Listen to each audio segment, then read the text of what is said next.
agama, pokok dari agama, modal agama itu yakin. Sekarang kalau kamu bertanya, apa itu makna yakin? Yakin itu siapa makna yakin itu?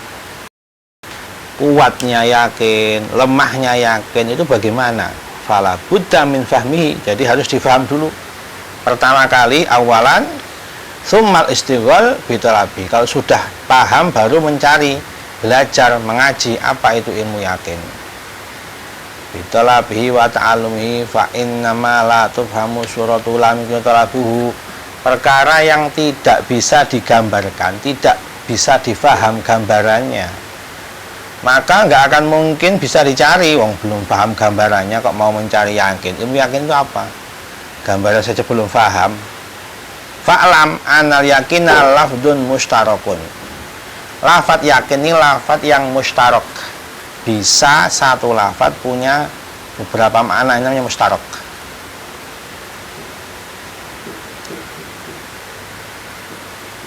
Yutalliku fariqoni ma'ani muhtalifa, ini dua golongan memaknainya berbeda. Golongan yang dikatakan ahli berpikir, ahli berdebat, ahli bicara, itu golongan pertama. Golongan kedua ya ahli ilmu hati, ulama tasawuf, ulama fikih, punya pandangan sendiri makna yakin. Nah, sekarang yang dibahas aman nadzoru wal mutakalimun. Sekarang yakin menurut ulama, orang-orang yang ahli berpikir atau ahli bicara, ahli ilmu kalam. Yakin adalah fayu'abbiruna bihi an adami syakki. Yakin itu tidak ada kebimbangan, itu yakin. Beda dengan ulama ahli tasawuf nanti yang dibahas di belakang. Yakin kalau Allah melihat misalnya.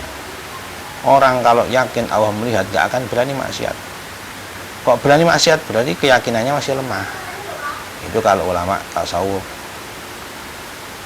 Tapi kalau yakin menurut nadzar wal mutakalimun adalah tidak bimbang, itu namanya yakin. Ilmailun nafsi ila tasdiki bisyai'in aw arba'u maqamat. Menurut ulama ahli kalam atau ahli perdebatan, ahli berpikir, hati itu dalam membenarkan sesuatu ada 4 tingkatan. Pertama, al-awalu ayat tadila atasdiku wat takdzibu. Ayat tadila tasdik wat takdzib. Ketika imbang antara membenarkan dan menganggapnya bohong, itu kok imbang? Wahyu baru anhu syak, namanya syak, memang bimbang. Contoh bagaimana? Kama idza su'ilta an syahsin ayatin annallaha ta'ala yu'aqibu amla.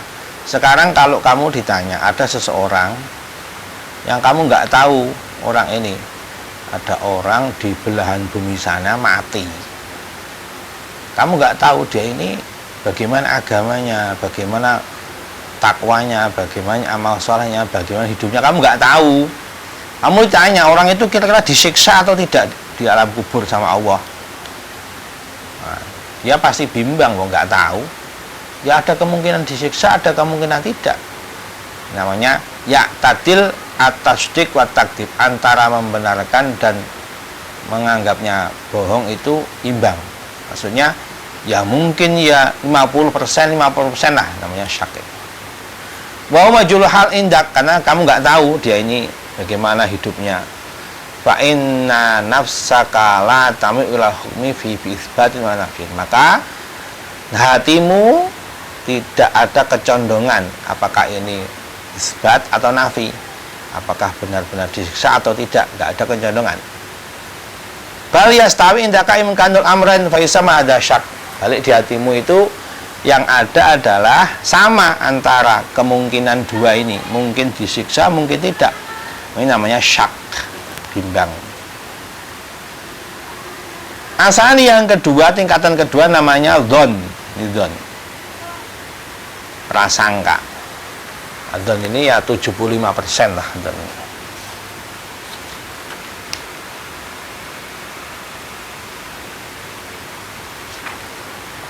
antamila nafsuka ila hadil amrin ma'asyur bi imkani naqidi walakinnahu imkanun la yamna'u tarjihal awal. Yang kedua, pangkat kedua adalah hatimu ada kecondongan ke salah satunya, tapi masih ada perasaan kemungkinan ini batal lawan yang satunya. Walaupun meyakini atau ada kemungkinan ini masih bisa batal, masih bisa salah, tapi tetap kekuatan keyakinannya masih yang pertama, yaitu 75% itu tadi. Kama idza su'ita, misalnya kamu ditanya an rajulin tarif sholah, kamu tahu seseorang, orangnya soleh, hidupnya rajin ibadah, wa taqwa, rajin beramal. Anau bi ainihi law mata ala hadhihi hal aqabu, apakah orang seperti itu kalau mati akan disiksa atau tidak?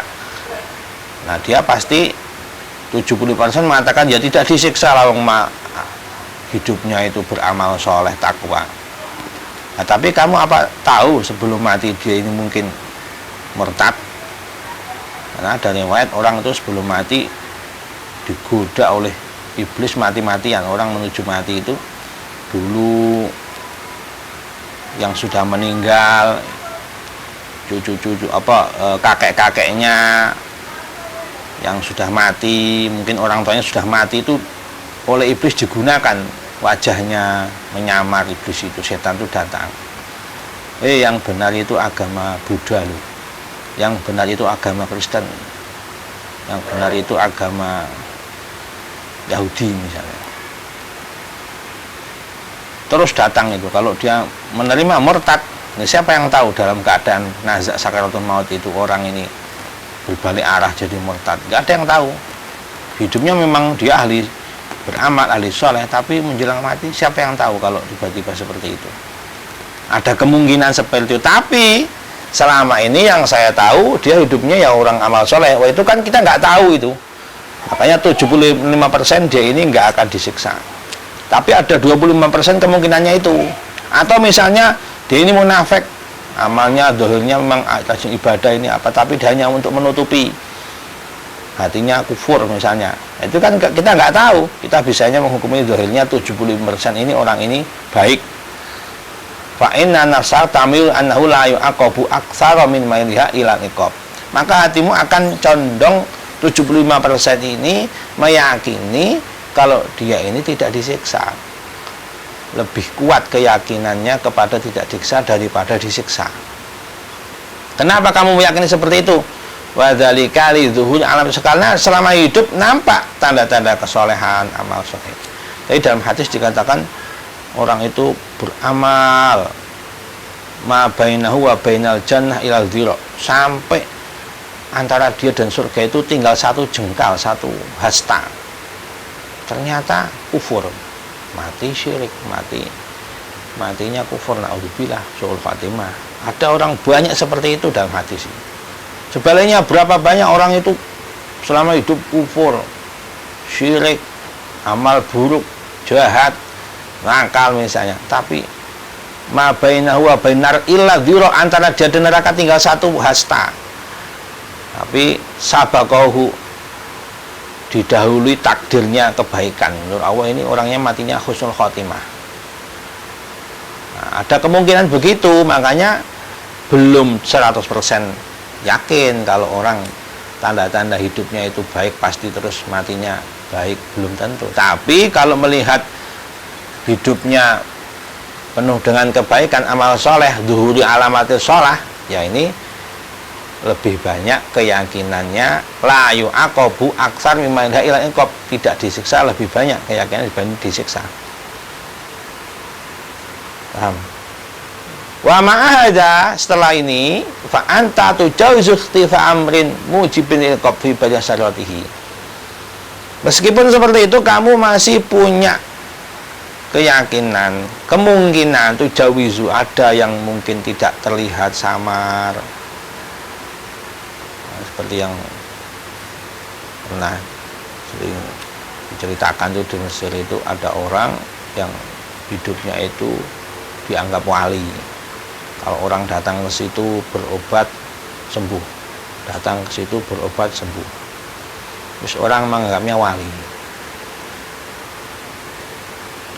Terus dia ini punya anak karena dia dianggap orang baik, dianggap wali, anaknya dipondokkan suruh ngaji. Tapi dia sebenarnya ini dukun. Karena anaknya ngaji, mondok, dia tahu syariat, tahu ilmu syariat. Setelah pulang, bapaknya ini pesan sama anaknya, besok kalau saya mati, tolong itu satu kamar jangan ada yang berani buka. Kamarnya selalu tertutup, terkunci, nggak ada yang boleh membukanya. Besok kalau saya mati, jenazah saya akan terbang ke alam kubur, nggak usah digotong, terbang sendiri ke kuburan jenazahnya itu. Luar biasa ini. Betul, setelah mati terbang sendiri kuburannya, jenazahnya ke kuburan. Nah, orang kalau awam pasti menganggap wah ini pasti wali besar ini, luar biasa karomahnya, mati saja kuburannya nggak butuh digotong, terbang sendiri ke kuburan. Tapi anaknya ini paham ilmu syariat, dia ngaji, dia belajar ilmu syariat. Kok ada orang mau mati dia pakai wasiat. Wasiatnya itu kalau besok saya mati kamar itu nggak boleh dibuka-buka. Wasiat seperti itu tidak ada dalam syariat. Wasiat itu amal kebaikan, amal soleh. Wasiat ini hartanya untuk masjid misalnya, itu wasiat yang dilakukan. Wasiat kok besok kalau saya mati kamar itu nggak boleh dibuka, itu nggak ada wasiat seperti itu dalam syariat, itu nggak ada kewajiban melaksanakan. Akhirnya dibuka kamarnya sama anaknya, ini karena dia ngaji. Kalau nggak ngaji ya takut ini wali nanti walat. Kalau orang nggak ngaji begitu, kadang bodoh dibungkus dengan khurafat namanya. Kalau dia ngaji ilmu syariat tahu nggak ada wasiat seperti itu. Bukalah kamar itu, ternyata di situ ada WC di kamar itu. Di bawah WC itu ada Al-Quran. Ternyata ayahnya ini yang dikenal wali, orang awam, itu dia punya perjanjian dengan iblis. Iblis dan setan akan bantu dia. Siapapun datang akan dibantu untuk jadi tabib menyembuhkan. Syaratnya dia harus pakai perjanjian menghina Al-Quran. Al-Quran ditaruh di bawah WC. Nah, ini cerita seperti ini kan penuh dengan teladan Ibrahim, bahwa kata Imam Syafi'i, kalau kamu lihat orang bisa terbang, kamu bisa lihat orang berjalan di atas air, jangan kagum dulu, jangan gampang percaya dulu, lihat dulu timbangannya dengan timbangan syariat. Kalau cuma bisa terbang, burung bisa terbang, jalan di atas air, bebek bisa, hewan bisa. Tapi kalau nggak sholat, kalau dia nggak sesuai dengan syariat, jangan gampang percaya, karena iblis yang goda Adam masih ada hingga hari ini. Nah, ini contoh seperti ini kan membuktikan bahwa tanda-tanda kebaikan hidupnya, tanda karomah bahkan itu. Tapi mungkin saja lil iqab fi batihi wa sarati, dalamnya siapa yang tahu? Enggak ada yang tahu. Fahadat tajwizu musawin lidzalikal maili walakinnahu ghairu dafi'in rujhana.